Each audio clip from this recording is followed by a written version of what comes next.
Hi, friends. Um, Good evening. Hello, namaskar, adab. Um, we are going to now start our evening with Abhishek and Paramita. I'm Vani from Reframe. And just a few words in, I'm going to snuck in before the real show begins. So here we go. It is really good for to be back today with all of you after such a long time. It's a long time since we had an online release of one of our works. We have been releasing works online, through social media, etc. But to have a live event is a wonderful thing, even if it is online. But it's because it's online, it also brings us together across from Bombay and Darbhanga and Delhi, to come together with the show with wherever you all are as well. So today's launch is a launch of a work that was made under the Reframe second round of fellowships called Generalities 2.0, a series of fellowships granted to artists across disciplines, locations, identities, concerns, and practices through words, art, bodies, voices, painting, embroidery, moving sound, moving images, sound, graphic novels, zines, and much more. These artists have this year shown us how to laugh, how to cry, how to resist, how to rage, how to sneer, how to say yes, how to celebrate life, desire, dreams, memories, freedoms, curtailment of rights, fight for equality, dignity, and much, much more. Each of them in their distinctive voice takes us to a new place. So as Reframe, we are extremely, extremely honored to have been part of the process of 13 artists this year creating these works. Today is June. Today we are in an evening in June. June is Internationally Pride Month, so it gives us more than joy. It gives us pride to bring out this work, to release Abhishek Anicca's work as it's a digital performance called Dear Aphrodite.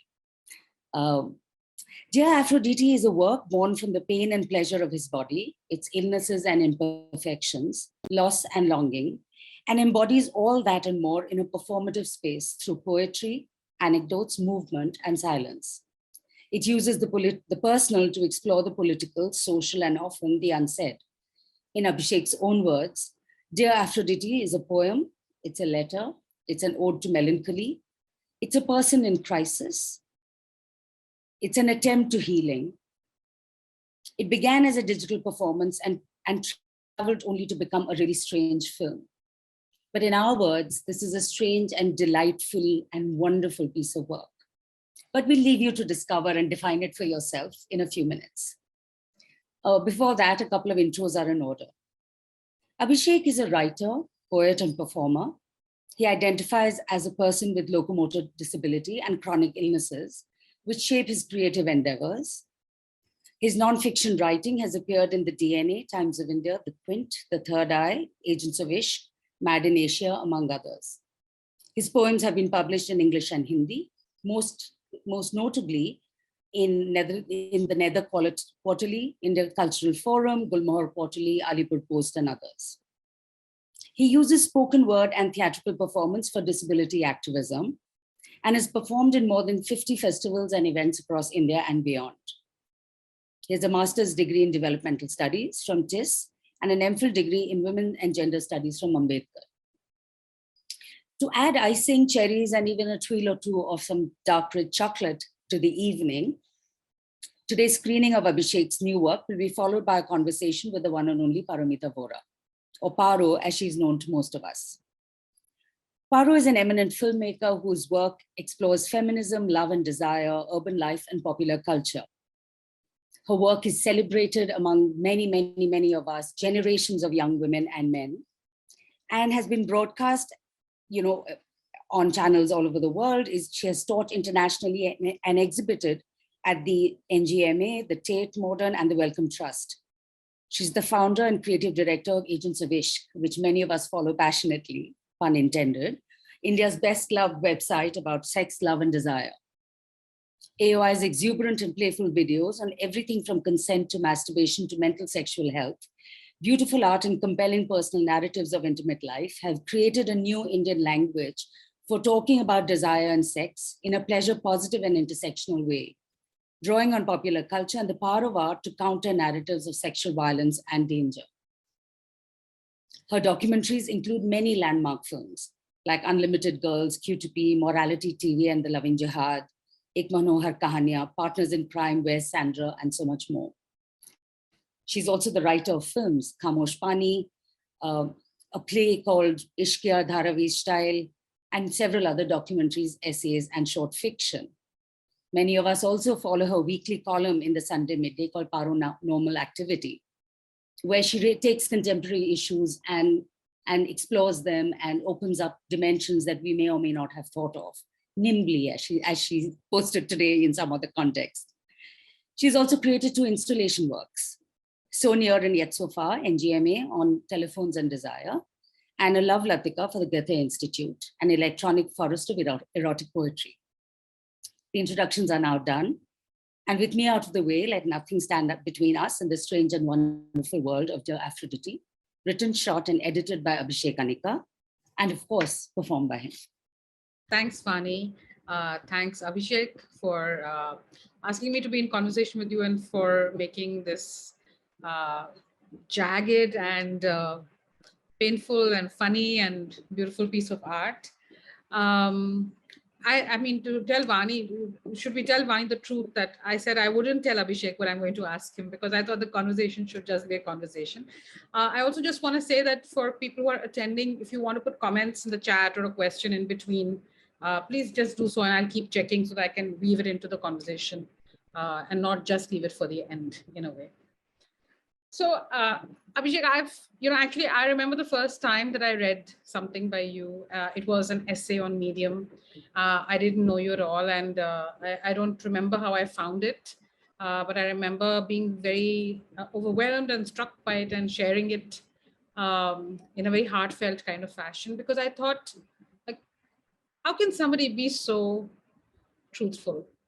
Like, how does somebody get the confidence to speak about their emotions so completely and without any covering up metaphors? And actually, I think that thought again, as I have now, of course, been following your work, and it has featured on Agents of Ishq, and I'm watching this. And I was wondering if you would speak about that, because also just before we started, you said, oh, I don't have the confidence that I'll go and I'll write something and many people will read it. But it takes a particular confidence to say what you're thinking and put it out there in the world for people to listen to. So I was wondering if you could speak a little bit about how that happens. I think one of the things which I realized at some point of time is that it was around 4-5 years back. I realized that I couldn't pretend things any longer, and I couldn't lie to myself. Like, we are so conditioned to lie to ourselves about how hopeful we should be, what we should dream about, how we should keep fighting, all of that, like, completely. And we keep telling ourselves also.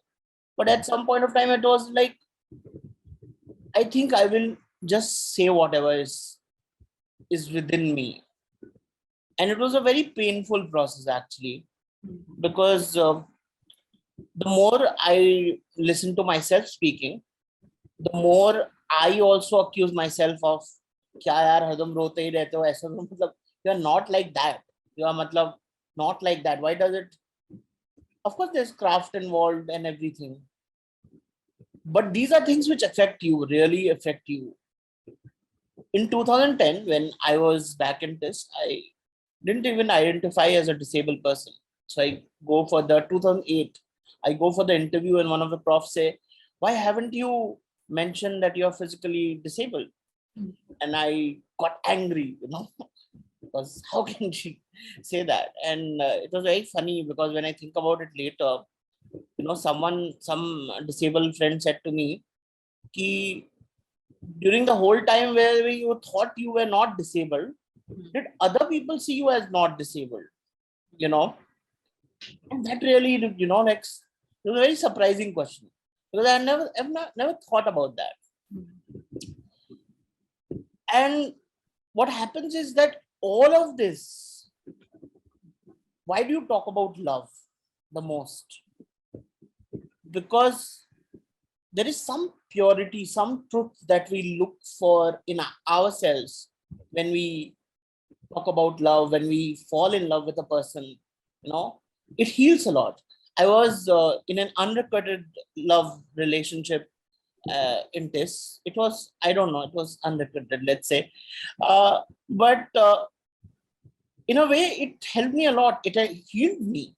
It helped me to become a better person. It helped me forgive a lot of my trauma, of people responsible for my trauma. And that was beautiful. And I think that's why we desire, it's like, why do you write about these things? And I often pose myself the question, even now, I think it's about having nothing to lose and yet hoping that someone will come and be with you. Like you are always on the edge in terms of not just whatever, like what worse can happen if I say it out. And yet there is a desperation, that someone might read it and say, Ki, I identify with this, or I actually like this, or I'm like you as a person, all of this. It doesn't have to be real world, or it has a, it is, most of it is in the realms of ideas. And it's funny that you mentioned that piece, because that piece, I wrote that piece, that was the first piece I wrote. And being the ambitious person I am, I sent it to Roxanne Gay. And Roxanne Gay actually sent me a very polite reply. And then I sent it to newspapers who all rejected it. And then I sent it to you, but sent it to you guys. I put it out there through my blog, and people like you and everyone shared it. And then TOI published it, and then the responses I got were quite amazing, because people were, I actually have pretty interesting conversations based on that thing. So your trauma always, if you share a trauma, or if you have similar experiences of trauma, it just opens you up, if someone has a similar form of trauma. But that came much later. For me, it was just, it was freedom, there's nothing, what can I hide?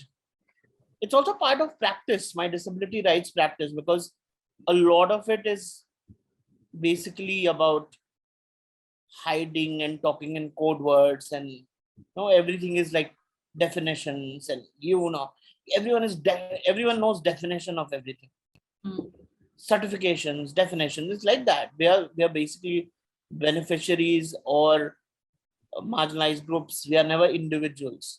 So I think all of that played a part, but it was also the basic desire is to just express yourself and see if everything is over, if there is a story left. But I also often think that, I mean, at least speaking for myself, that sometimes we make in our art the thing that we feel we are not seen as, right? Like you try to create a person through your writing or your filmmaking or your poetry or your performance, which is the person in your mind, who is glamorous, who is beautiful, who is also really you, but a you that people may not always see, or you feel they do not see, etc., etc. So it's actually a livable you for yourself, or a lovable you for yourself, that you make in your art. And is that something that you think you do for yourself? Make yourself beautiful in your art? All the time. I make myself much more. I think some people told me that you write like, like you have a very bare bone style of writing. And there are two reasons behind it. One is, of course, because I don't want to muddle it too much. But the second thing is, somehow I'm channeling that, I have a clear conscious voice, and this is kind of a beautiful image for me, of a person who is going all out and saying story, and being very, it's a very romantic idea. But if you know me, I will share all of that. I would have shared with you anyways. It is not that man who is keeping everything within and then sharing it as a, like the arc. There's no arc in it. I will share it with everyone. So, and that is somehow, that is, of course, the beautification goes, because there are lots of sides to me that people don't know. And it's nowadays a lot of people come to me, and because they know one side of me through my writing. And it's often like, I was known as old monk person, old monk baba in college, because whatever anyone is drinking, I have my old monk and I'm sitting in the corner and drinking it. Like things like these define me. Or I was called big show in school because I had anger issues. But I was also like known for my speaking qualities. And there are lots of ideals, which there are lots of ways we see ourselves. And of course, all of when you write, you want people to see more than what they see of you. And sometimes all they see, and this happens, is a disabled man and body parts. All they see is body parts. Like, I'm always inspired by your work, and I'm not saying this as saying, okay, I'm talking to you. But really, Paro, I have talked about pleasure and bodies to people I was interested in. And I thought it would be some kind of a revelation, that I would convince them to love me because I'm so open and I can offer them pleasure, different meanings of pleasure. But it doesn't work out like that. And that is the surprise package which comes. And then you realize truth telling becomes an exercise in healing. It's more for yourself than anyone, because you're not going to convince anyone about your story, about the image you have of a person, about how happy you can be. Most of my college friends know me as a DJ Anicca. They used to call me I have done multiple wedding sangeets. I was very good at it. And like I was the DJ at their wedding functions. But most people don't know about it because they will never know about it, because it's also because, but even if they knew, would they love a person who is in this body, who is in this phase of life, who is this person, is always a question. And that is the line you are completely testing, always. Now that you know so much about me, would you like, and it's not about me, it's would you like that, is that idea palatable to you? The idea of a man like me palatable to you? And yeah, it's a disappointing journey, but it's very fulfilling, because it also, people open up. When people, there are lots of people with disability, no disability, lots of people who feel like, they're so lonely and they feel so vulnerable, and they're unseen and they want to be seen. And it's sometimes irritating, but they also, but it's a very, very, very fulfilling process to know someone's life without actually doing any transaction of some sort. There are not transaction costs involved, only some emotional baggage that you share sometimes. And if it's done right, then it works. It really works. It is beautiful, something beautiful. When you say it works, what does that mean? It heals. You move on with your life, even if that relationship or will never work out, or that person, you will never have something interesting with that person. You'll move on, take that experience and use that in your life, grow into a better person. It's about who, eventually it's, you are writing your story. And if you're bitter, you will only write bitter stories. And it has happened to me. And this was a phase I was not even disabled. Like I didn't even identify myself. But I was a bitter person because I didn't want to take science. I took science. Those kind of things. Is very, every other person in the Hindi heartland has that experience. And but yeah, the whole thing, you have to change the bitterness, and that was also a big motivation, because otherwise I would have really crumbled under the weight of ye bhi hua hai mere saath, wo bhi hua hai mere saath. And then there are gatekeepers who won't allow you in the beginning, and you feel frustrated because everyone will reject your ideas, pieces, words. Everyone will reject it, and you feel you don't belong. People will judge you for being, like a lot of people used to judge me because I'm from Bihar. I had a certain type of way of speaking. Everyone thought I was patriarchal, there were people who thought, and I was like, maybe I was when I was growing up, but I have evolved. Give me a chance to evolve as a person. That is why I'm going on through the process of education, that I can evolve.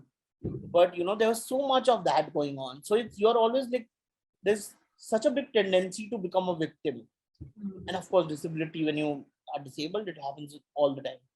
But I think you have to get over that, and you have to write your own story and hero of your own story, and not in an inspirational way. I think a lot of my experience, like a lot of my conversations with friends were about UTI. When I wrote this piece, a lot of friends called me and said, UTI, UTI, UTI. It was very good. It was good. Of course, all of our experiences are different, but it's good that they're open up to be vulnerable, open to be, like they choose, and there is always this conflict also, because why do you choose partners who are not emotionally capable of sharing this? I become that person who has to tell them this. But at the same time, it is beautiful that they want to open up to me and they want to share their aspects of life which they can't share with their partners or people around them. So that's always good.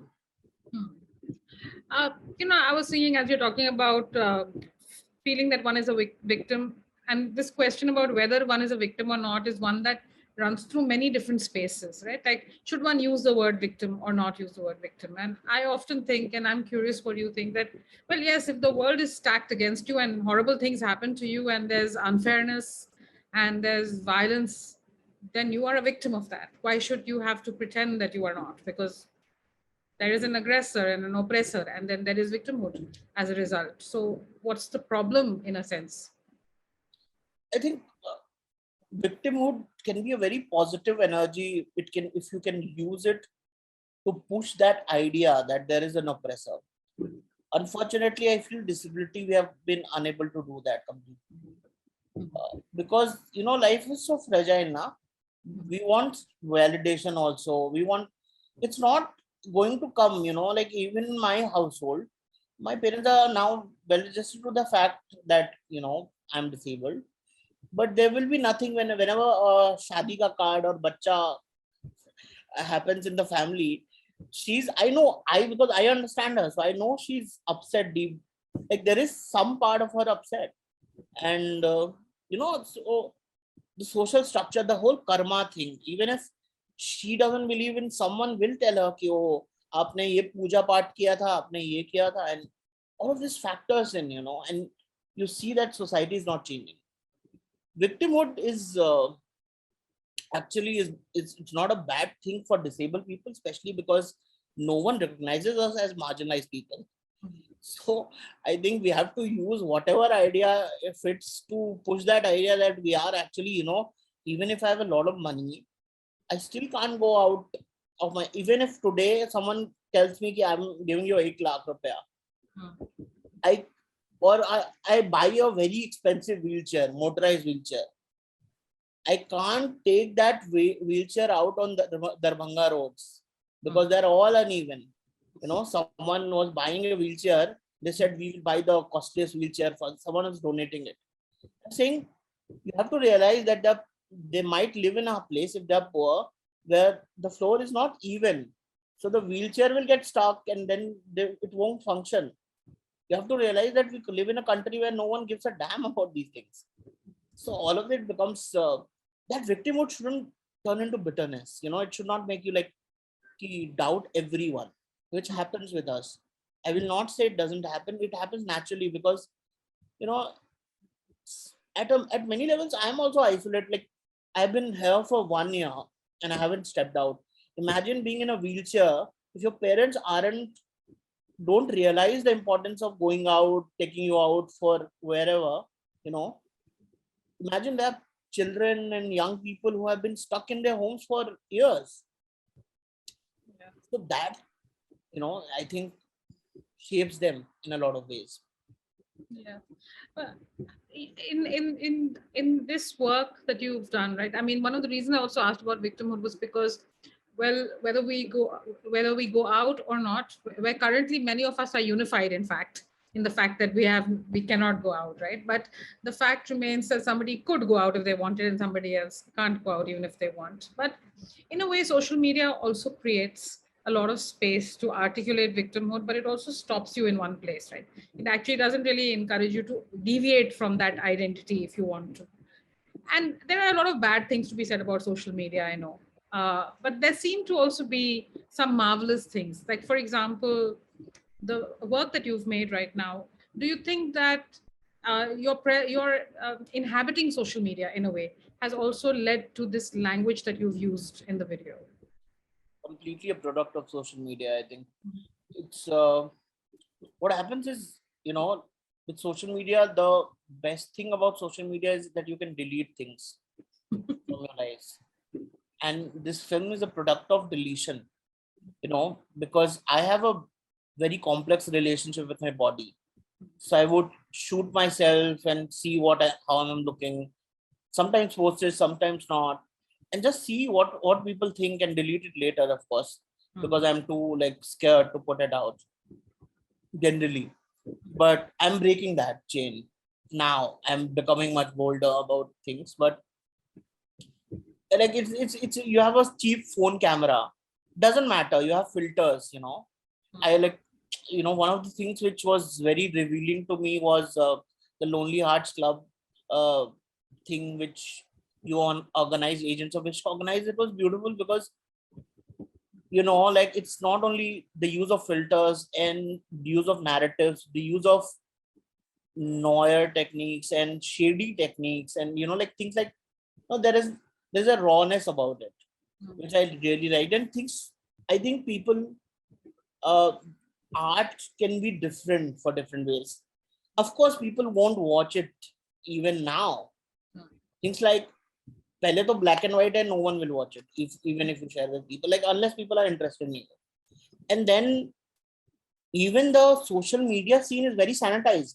Everyone has iPhones, everyone is shooting UHD videos, even for it makes no sense, making mini vlogs every day, and no one is actually absorbing anything. People are consuming, but it shapes you beautifully because you're actually creating your vulnerable. My most vulnerable side is me walking, me doing. Most people who haven't seen me walk don't get my disability. And the one of the footages I use is of me walking. That footage was created for social media because there were people who couldn't get disabled hai, kya hai, matlab. So I said, okay, this will convince you, because I was actually asked by a media company to do vlogs during lockdown. And the whole pocha and everything, is actually part of that. Did they pay you for it? No. It didn't work out. I will tell you what happened. So I shot all these things, and they said we don't get enough of you in them. So basically, they wanted to see a disabled person doing it, and they went to someone who uses a wheelchair afterwards. So I said, that's you will get it much better. So in fact, the directors thought I'm not seeing the disability. So unless you want to, they saw my body parts. They were not ready to, what is disability. It's very funny that way. The world act of seeing is such an important thing in disability, because it might not change people's hearts, but it will surely wrecks the perception, the way of thinking about a body. I think we should, and not in a very objectifying way, but I think if a person has sex with a disabled person or has intimacy with a disabled person, that person's idea of body and pleasure will change for life. Because our minds are so heavily fitted with the hetero patriarchal norms of bodies and how they should look now, also healthy syndrome. And anything which deviates completely shatters your ideas. And I have actually been on dates with severely disabled people, and they were fascinating because I, as a disabled person, had my biases. not biases because I had never seen them. No. So the idea of whether this, so I asked myself, is that person attractive to me, for me? And they are not because you haven't met them. Once you meet them, they are people and they have lots of attractive things about them. There are unattractive things also, but it's the same with everyone. And this notion of challenging will only happen once they meet disabled people, date disabled people, see naked disabled people. Like all of these things are very important. And I have a lot of queer aspects to life. I don't go into the community much because there are too many questions and too much gatekeeping. But I really think kink, pleasure, pornography, everything will change how disabled people are seen. And it's just not being done right now because of, in India, though it's very difficult for anyone to do it. Even outside, I think a lot of aesthetical elements of disability justice, which the plays they do, they come from the queer disabled community, and they're very sexually out there. And I can understand that. Why is it so? Because that perception, and like we will say sex is one part of life. Able-bodied people will always say sex is one part of life. Most able-bodied people, they don't realize most disabled people, if they had relationships, sex and pleasure, they would lead much better lives. Because a lot of emotional constipation, I call it, comes from that. Just the idea that you are not seen, you are not wanted, you are not recognized as a human being. And so a lot of things change, but it's a very complex issue. It's not simple, and body is important. I'm saying visual and body is important, because I don't think people with visual impairments don't have that idea of attraction. And for them, voice is much more valuable. Or deaf people everyone has different cultures, but as a person with physical impairments, I think visible impairments, I think that visual look is it's a deciding factor. And a lot of writing I do is to somehow change that perception of how do I look. If people imagine how do I look, and then they see my video or they see me walking, and if there is a conflict there of what they're thinking about me, even people who know me from my past, then there is some deliberation which will happen here. And it can be either ways. It can be like, oh, बेचारे को क्या हो गया, or it can be अच्छा ठीक है, मतलब अलग है लेकिन कर रहा है अपना कुछ. When you speak or when you use the term queer for yourself, what is it you mean by that queerness? My queerness, I often tell people I'm queer as fuck, because basically I don't fit in anywhere, And of course, recently my imagination has also expanded, sexual imagination, but I am not going into sexuality. I will not go into sexuality. I will not talk about it.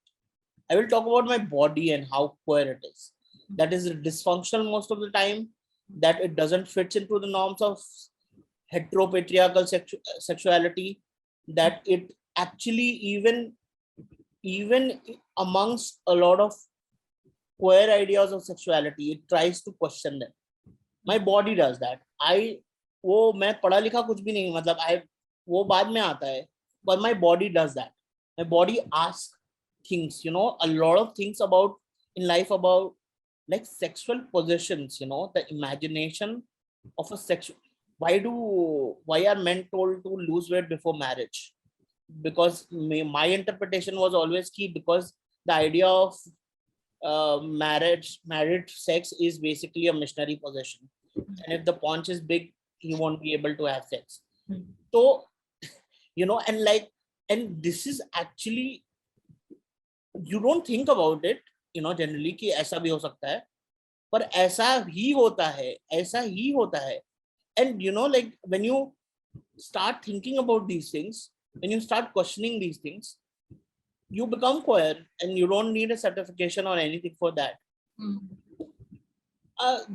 The idea of queerness is to revel in not fitting in, to assert that, not for anyone else, but to yourself. And queerness is, of course, Pride Month, and we are all celebrating, and all it's fine. But it's a constant struggle. Every queer person knows that. There's a constant struggle which goes on. It's not to be normative or anything. It's not to fit in or anything, but it's also it's to be wanted. It's to be seen. It's to be desired. And there is, every disabled person can relate to queerness, should relate to queerness. They don't, it's their tragedy. I call it a tragedy, because if they just thought about in that terms, they would respect their bodies a lot more. you know you know But in the video too, you say this thing, right? That I have felt a lot of love, but I've not received it in quite that much measure. And in some ways, what you seem to be saying in the video also is that to be loved is very important, actually, in accepting oneself somewhere. it is. I Right? think it is, because it is actually no matter how many layers of self-love you create, if you're not loved, if you don't feel loved, and no one has, I can say this openly also, ki no one has said to me, I love you. It's not about sex or anything. No one has ever said to me, I love you. I've had relationships, I've had flings, but no one has said to me the way I have told them, uh, you shared something, Korean show, some Korean show screenshot. I don't want to be loved. I want to be Worshipped. worshipped. And and actually, when you are in love, you worship people, and that is, if you don't see that kind of dedication, that kind of devotion, then you're not validated at some core level. You want validation out of, why are we in this world? We are especially as a disabled queer person, why you want to be seen, you want to be validated, and you don't get validation. Then there are two ways in it. Once you get bitter, and there is bitterness. I'm not saying that there's no bitterness in it, but there is also the larger point, why don't you change? And it's all of this I say, just not because I want to say I go through this. I have been through good and bad phases. I will make sense of it. But why don't you change? But I mean, I think this is a very important question, because through the video and through your other work also, from time to time, that a conflict runs through it, right? Like you say also that you haven't received love, but I was just thinking when I watched it, and I watched for the third time right now when we played it, but actually Abhishek has received a lot of love. Maybe that's the other thing, that we all want to receive love in a certain shape. And that shape is important to us. And so all the other love that we receive sometimes feels like a consolation prize. You're supposed to believe in the love that people give you for your poetry, for your intimacies, for your time with them. But yeah. The kind of love I receive online is amazing. It's beautiful. I'm not questioning that. Yeah. But the point is, people have already when they see me, when they know me, they already compartmentalize me into that friend, into that emotional person whom they can connect with, heal with, they can share their vulnerabilities with. And it's not an ego reaction, but it's just, why won't you ever change? And this is why the conflict is, because of course I don't want any kind of love, like, it's not that I'm particular about that, because love is love. But there is, of course, I know, because you are smart and you're compartmentalizing and you are putting me in, if my gut feeling says, I'm a gut feeling person, and that's why the conflict is always there, because my mind will never solve it. And there is always my gut feeling will say कि नहीं, कुछ तो गड़बड़ है, मतलब तुमने कुछ किया है ऐसा कि मुझे लग रहा है कि तुमने मेरे लिए एक रोल तय कर दिया है, you have decided a role for me in life, and why should I accept that? Why should I accept it? even if it's fulfilling for me. Yeah. I mean, sometimes I think that people who write about love become very compelling for others because people use the work of those who write about love to flatter themselves. Right? They are able to read somebody's love poems or somebody's essays on love and then feel seen, as you said, feel understood and deep, and also to explore their own queer erotic selves, which sometimes I feel is at the root of the conflictedness that one might feel, that they are exploring their queer erotic selves with you, either through your work or through you directly, but it's a bit of a staycation, right? Like they're not actually going to. It's also the compulsion to adhere to, heteronormativity, to monogamy, to all of these things, this so unbuilt in us, in all our relationships, that I think you have to reach a point where you have nothing to lose.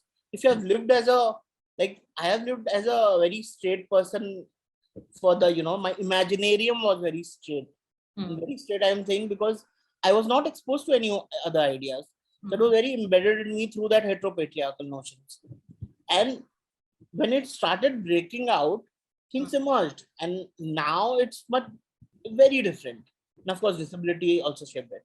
But the thing is, most people are not able to even break that, like even if they're very attracted to a person. I always say I'm emotionally very attractive. And now I will say it in front of anyone. But I would like people to say it in front of other people that I am very emotionally attractive, and still not think that they are violated or their relationships are threatened in any way. But this won't happen. And that is the biggest thing which I've seen, I don't want to be your partner. I don't want to be your lover. Men, women, everyone. Now everyone hits on me, which on social media, emotionally. So emotionally, I'm very attractive. I know that.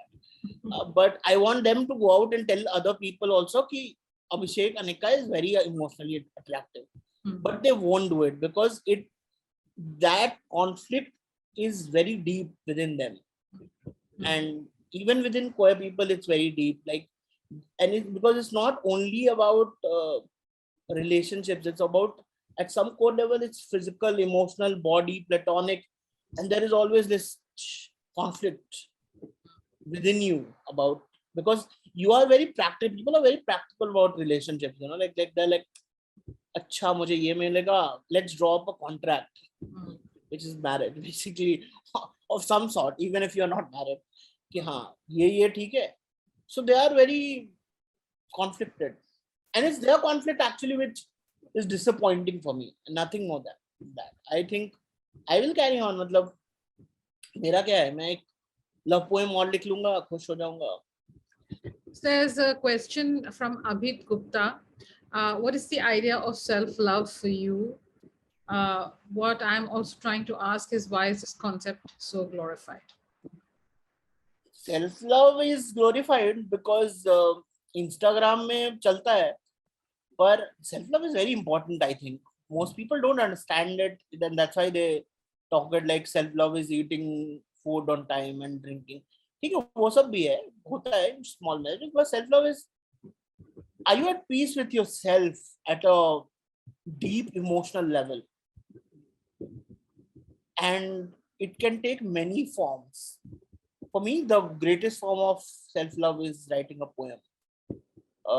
Any poem, but a love poem is really like, I am saying to myself that, boss, you are probably loved and you can be loved. And that's because that's the root of my conflict, as I said before. If I'm saying that I'm self-love, complete self-love, self-love is a very simple thing. If there is complete silence within you when you say I like myself or I love myself, and it's nothing to show for, it's like very internal thing. Of course, nowadays it becomes like, I've self-love, so I took a solo travel. तो वो तो ठीक है, मतलब वो भी चाहिए, capitalism में भी सेल्फ लव चाहिए, पर एट अ कोर लेवल अगर उससे खुशी मिलती है तो क्यों नहीं? इफ दैट रिजॉल्व्स योर, अगर Kangana Ranaut, nowadays I hate her, but queen में अगर वो जाके उस हनीमून पे जाके उसको अपना सेल्फ डिस्कवरी होके and she felt good about herself, very good. That is a trip to Paris is a idea of honeymoon taken, or someone got married recently to themselves and videos are circulating now. If that resolved their inner conflict, मतलब ठीक है, everyone is different, but वही है कि conflict नहीं होना चाहिए. It should not be like, हाँ, I did this for self-love today. It's not like, self-love is a bigger concept. It's not, small parts add to it, but you have to, at a larger level, you have to accept who you are, have that emotional resonance with yourself, that you are not like getting broken. And that I think I have every day, except 5 to 10 minutes, I have that resonance perfect. I'm very good at finding things which I like.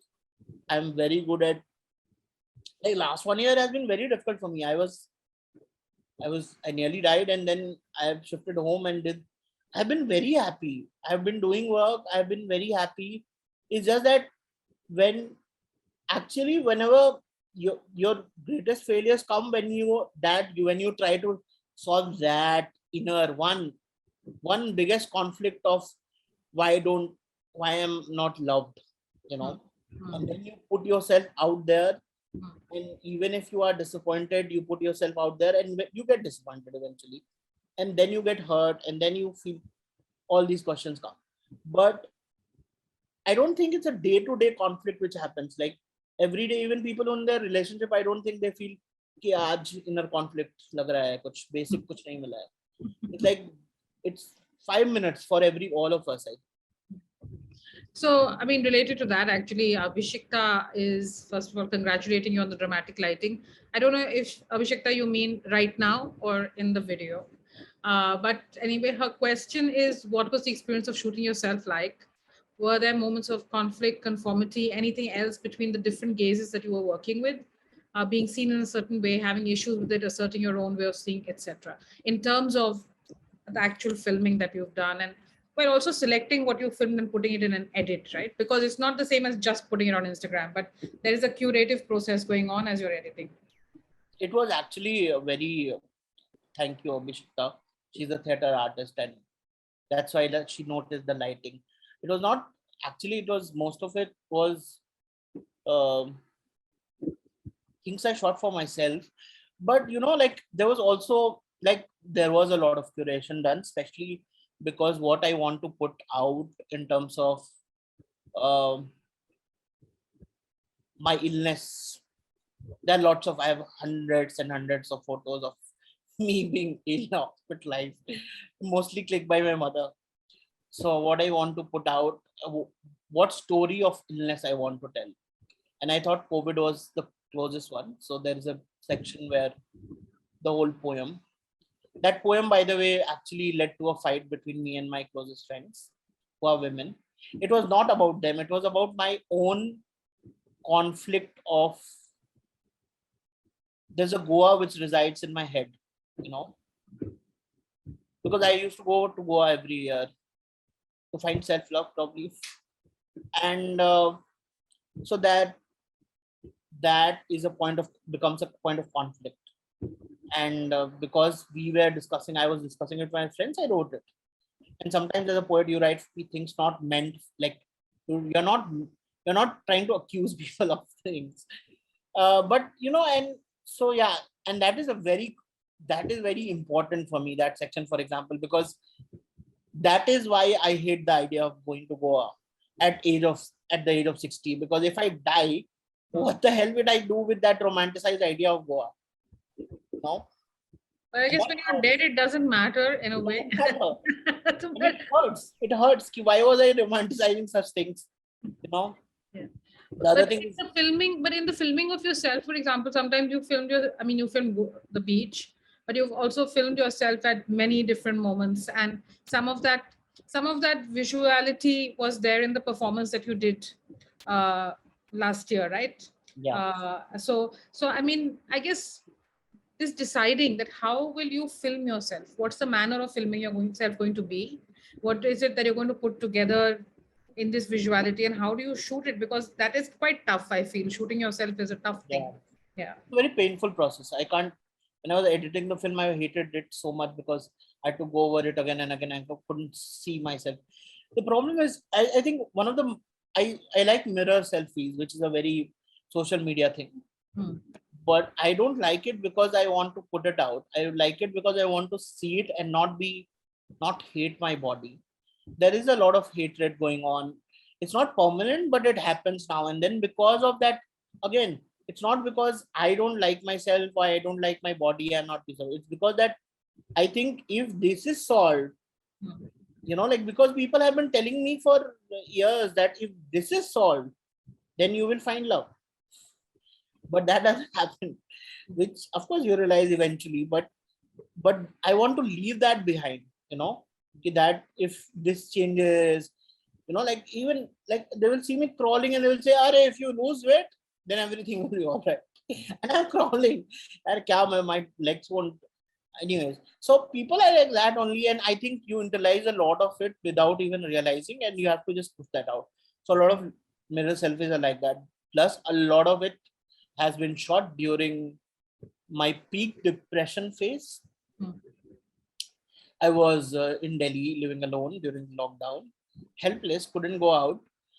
Even my groceries, I had to rely on other people for that, and depressed, very depressed. And I was just shooting myself. I was entertained, like it was like process of just watching myself and seeing if I'm falling apart. So actually, this film, there's a prequel to the film. A lot of footage is from a 5-minute thing which I made earlier, which was basically it was called Breakdowns, and it was like a lot of poetry, which is fragments of poetry and images of me on the mirror falling apart.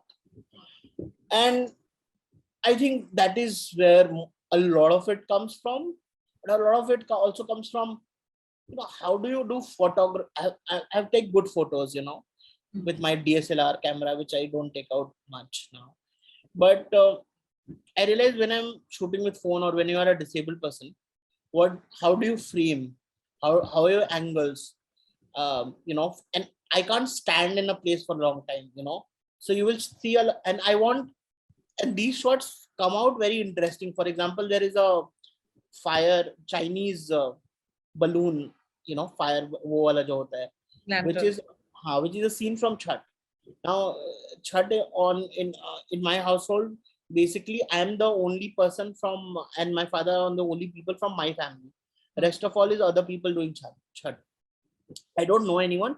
So what I do is I open my camera and shoot. Hmm. And but I can't.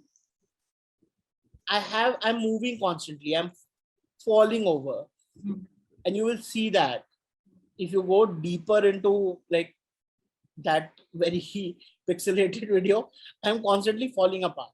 So it captures a lot of things. I think another story I will probably write about it, or but in why do I like this idea of actually most of even my mirror selfies are not framed perfectly. They're always obtuse, and I like that. And but it's also because it comes naturally to me. I can't stand straight, Hmm. and that is something unique, I think.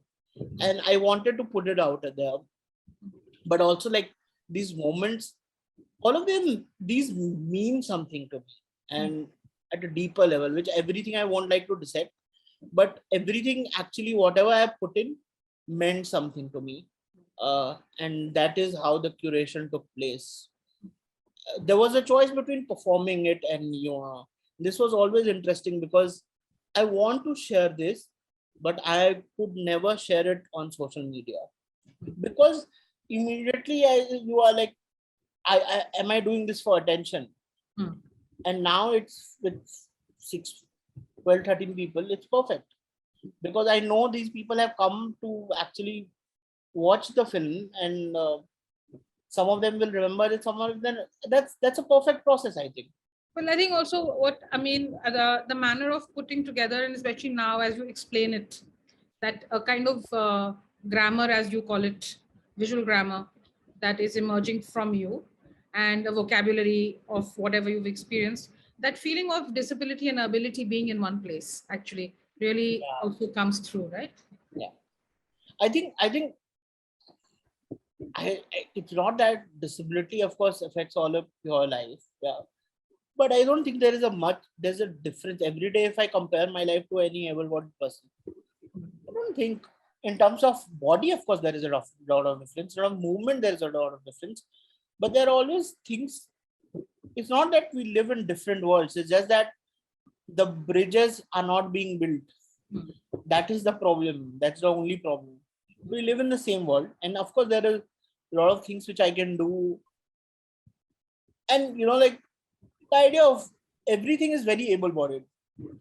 The idea of photography, filmography, filmmaking. Have you heard of a disabled filmmaker? Have you seen one war photographer? If every disabled thing will be war, because America has invested so much money in conquering all over the world, and it has produced some fabulous war photographers and disabled photographers. But other than that, you won't see, because you won't get a job. Yeah, all of it comes from, like, if you start peeling off the layers of, if I started doing that, then it would be very painful, because a lot of process is very painful. Yeah, I used to be very good at interviews when I saw myself as an able-bodied person. It completely changed when I became disabled. My leg didn't. No, there would be interviews where I would be called to, like, everything would go well. I would be called for face-to-face interviews, and they would be just silent. And these were very educated, cool, foreign degree wale log bhi. And this was in the development sector. When I used to go to them, and they used to, like, they never even asked me about it. So it happens, a lot of these things happen. But then you think, sorry. no. Sorry. No. But and I think somehow all of that shapes you, because then you want to say, ki, I also want to talk to them who will never talk about it openly. How can I reach them? How can I talk to them about disability? How can I, without writing some post on LinkedIn, how can I tell them, ki, boss, discrimination and celebrating things on 8th of December is not going to do shit for me, unless you change that idea of, to judge a person's ability by his body is also very interesting.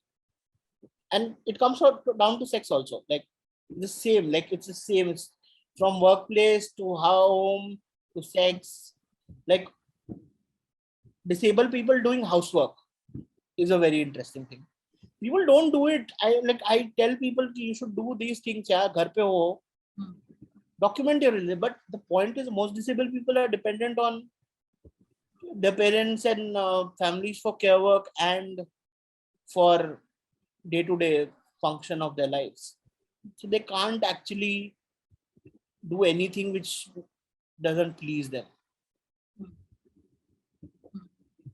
Yeah, there's a question from Aditi, who wants to know, especially when recitation to tone or to pace to medium to images is defined by art, especially when the recitation of a poem and the tone and pace of a medium is defined by ableism, to understand how unpacking that for oneself was, with all the internalized ableism that we're constantly unpacking or trying to do. And I think that is referring to a question she's asking, that they're asking, I want to understand the process through which that you went through while bringing together poetry and visual shots. How did you weave the two together, and how did poetry and the visuals inform each other? And actually, I too had that question of which came first for you in the editing. The poetry is always there, and I have to I have lots of ideas of what poetry to use. And I think at this point of time, everything merges in my life. I don't do anything which doesn't merge into each other. So I don't have to actually worry about that. I would have replaced that poem with anything else and it would have made sense. But I want to actually, I'm not man enough is a very interesting poem for me because it is not actually craft wise, it's not, none of these poems are like excellent. I know because people judge craft with intelligence and not with emotions. That's another issue. But now, but these are very interesting because they come from like, I would, it comes from a deep rooted anger at some point of time, you know, no, and all of these poems. And I want anger. I want anger. I want anger because whatever you are seeing, if you don't, if you think I'm not pitying myself. I'm being vulnerable, but I'm also very angry that I have to do this. I have to do this to get your attention. I have to click mirror selfies and walk, show you how I walk, actually make you think that, oh, what, how he struggles, you know, like that thing. I'm very angry about it. And that anger comes through these poems. And that's why I selected these poems because it is very clear to me. The whole beach shot, there is a beach shot which goes on like some filter up light. The beach shot is simple, you know, like, you know what I did? I was in Goa in November. I walked, I was in terrible state, very terrible. Bodily, I was very bad. And, but I took my crutch, new crutch, and I walked to the beach alone. I almost died. My pulse rate must have been 200. I didn't give a damn. It was like there is this ableist shit within you, and you want to prove you can do things which you don't actually want to. I did that, and I clicked that video. And I said, I'm not enjoying this. This is so painful. Why did I do this? And that video is that anger, that anger with myself also for confirming to ableism again and again and again, you know, because they are so deep rooted. You are constantly, because why can't you enjoy a beach from 500 meters from the beach? Why do you need to go to the beach, sit there, enjoy the beach? Were you enjoying the beach? I wasn't. I was in pain. I was like, why did I do this to myself? And it is so all of this anger comes out through poetry somehow. And that's why I think one of the ways I imagined it, you know, I saw all the videos first and I thought what would make sense. Uh, and I wanted to have, I wanted to put in fragments. That was very purposefully. You know, in fact, uh, uh, I could have made some more like coherent things, but I wanted it in fragments, not because everything is in fragments. I think it makes a lot of sense for me. I don't, there's no, you know, a lot of people when they read your poetry, of course they relate to it and of course they find themselves seen. But the thing is, everything is formal. It's not simple. It's not like this is it. You wake me every day. I will not say the grammar of my body is this. Some days I will feel okay, or I will take a walk, 3,000 steps I have to do. It's a very ableist thing, counting steps. But I will do it. I will do it because I in the hope that I will be able to walk 2 years from now, which is the biggest question for me. Of course, lots of people can't walk, they use wheelchairs. That is truth. But I want to walk because I know if I am not able to walk, my condition would be miserable. It will take me another 5-10 years to get used to that. I'm throughout my whole life, I'm getting used to everything. I'm used to it. I don't want to get used to things. So it's always this, the conflict and the fragmentation, the disarray is always there. the sanity always comes in giving advice to other people. I'm very good at that. I will give very good relationship advice. I will give very good emotional advice. I don't think I have much emotional advice to give to myself anyways, because like if all of us could do some form of art, write poems, make films or whatever, you will heal. You will heal. There are people find that there's so many ways to heal. It's just that people are impatient about healing. Healing is not easy. It takes a lot of time. The things I've gone through in life is, I can't imagine. If someone would have told me you would have survived this and still sitting in Darbhanga doing a generalities product and talking to Paramita Vora. It was like, joke hai kya? And it's so, you get over it. Everyone finds their own thing. Is there any other questions? Does anybody have any other questions? Because I think we soon have to come to a close. So it's your last chance. People are just sending hearts. People are sending hearts and awes. The hearts. And smileys. But I think, I think that it's a very compelling idea, the idea that the tightness of the anger that creates a certain poetry and the fragmentation of the visuality coming together in a certain way to create what you're calling this fragmented, and the word that you use, disarray, that is actually quite coherent in its, obviously it's very crafted, it's a crafted disarray. So are you going to work with this medium a lot more, you think? Yeah, I will, but I'm going to also do some high quality videos. Because I think I don't want to scare away people, like there are a lot. I want to have a conversation with them also. Thank you, Zadie. It's about, I want to, I told Vani that I want to be popular, I say it as a joke, but I really want to say this because I want more people to change. Enough of it. I don't want to be in the margins. I want people to change. I want people to listen to me, to listen to my work, to our work, to all of our voices, to read Agents of Ishq and tell me, oh, I read your piece in Agents of Ishq. We ordered a master waiter from some place. It's very for me, it's amazing. Yeah, this is it. This should happen. And I want people to change. I don't want us to remain in the same place, fighting for the same things, doing the same stuff. But of course, I think it's very interesting for me. And I think especially short form poetry, not 18-minute thing, but short form poetry is something I want to explore. I want to explore.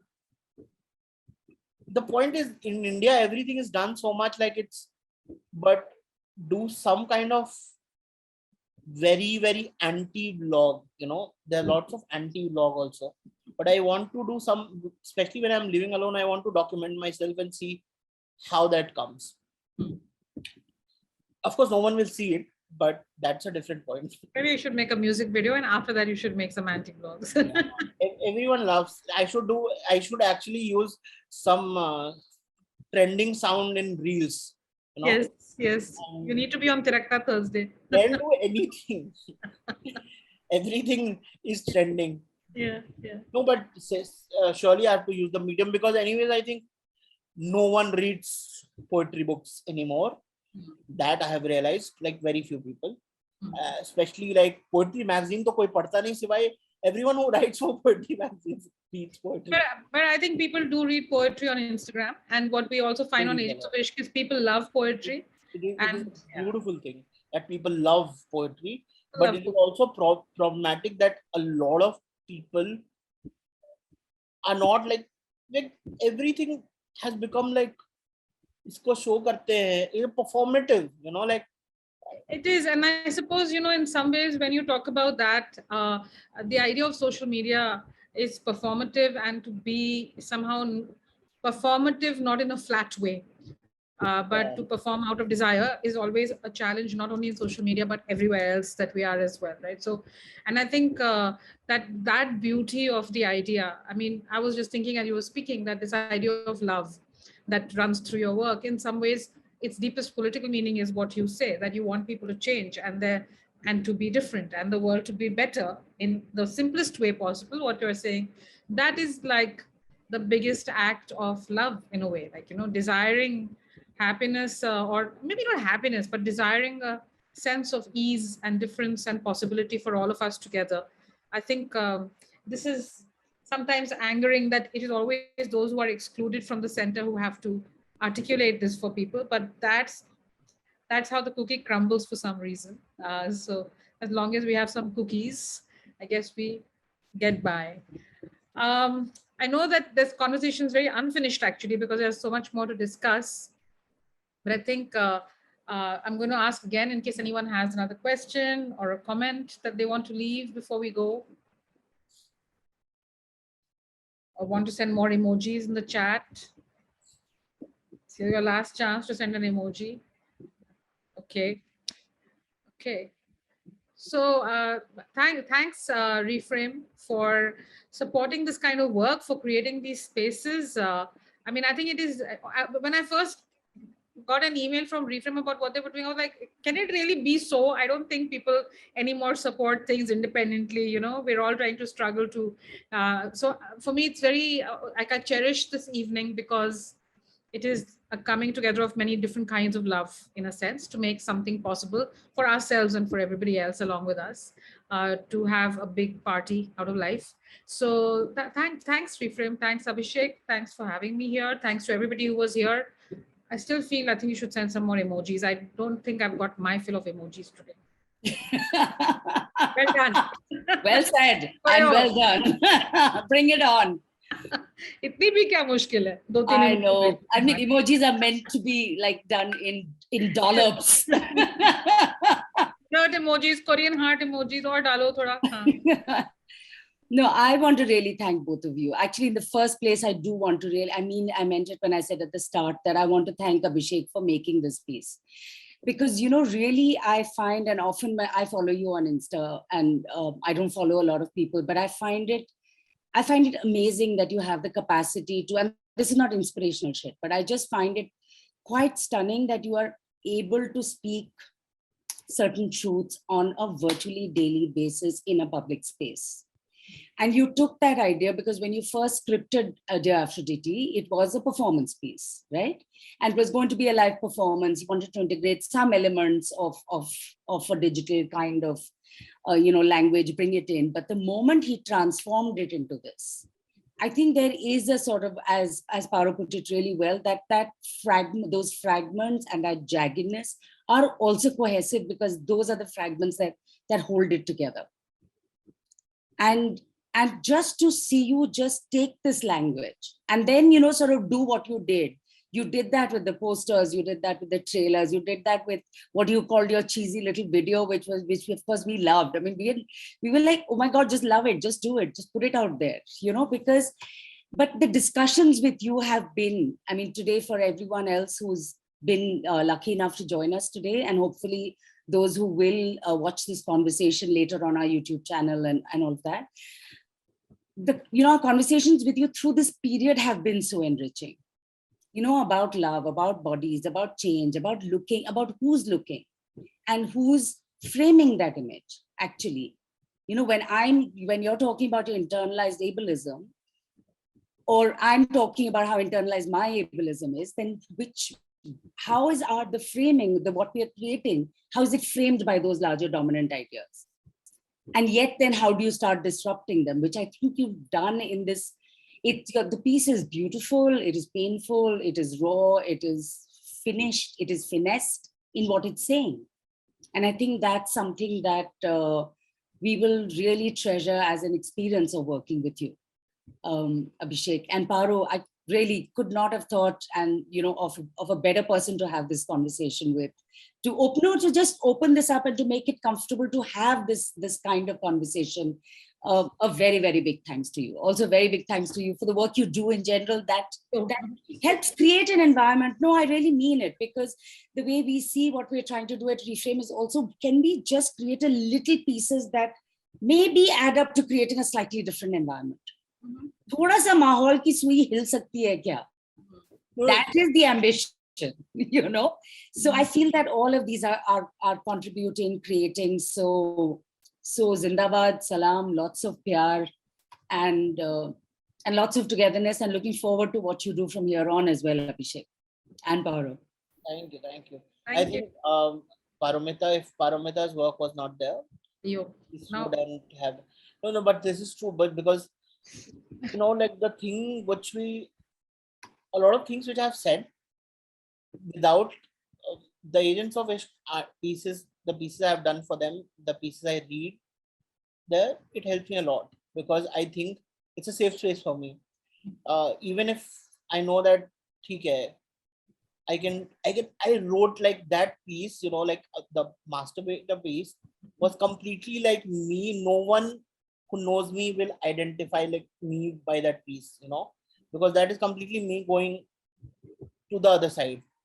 Because no one knows about my kings or, you know, like my entire queerness people are not familiar.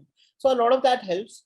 The second thing is I would really like to thank you, Vani, and the entire team of Reframe, because, you know, like the only reason basically was that I was able to open up because you were ready to listen to me. And, you know, like at some point of time, I was very depressed, by the way, during this entire process. Yeah. And I said, ki, I don't know if I will be able to do it. Vani said, koi nahi, aapne script likh diya, so gaya. And Vani, I was feeling so bad ki Vani ko main kya bolu. And then the ideas developed. But they were like, it's amazing to have people on board who can just listen to what you are trying to do as an artist, no? Because patience is very important. People don't have patience these days. Who will listen? Like we have to realize that we are working in a very small space. Yeah. For us, it's a big space because our social media, our entire social life is full of people like us. But we are working in a very small space, and it's good that we need this space within each, like from each other, that we can listen to each other and work together without any, you know, inhibitions. We can talk like this. And I talk to Paramita anyways like this. I slide into her DMs and share gossip. So I think we have to create more such spaces, and that is the entire point of me as an artist. That's my entire point. Like I want to do this, keep doing this through whatever medium is not important. Anything else is not important. Badhiya. Could not be a better line on which to end.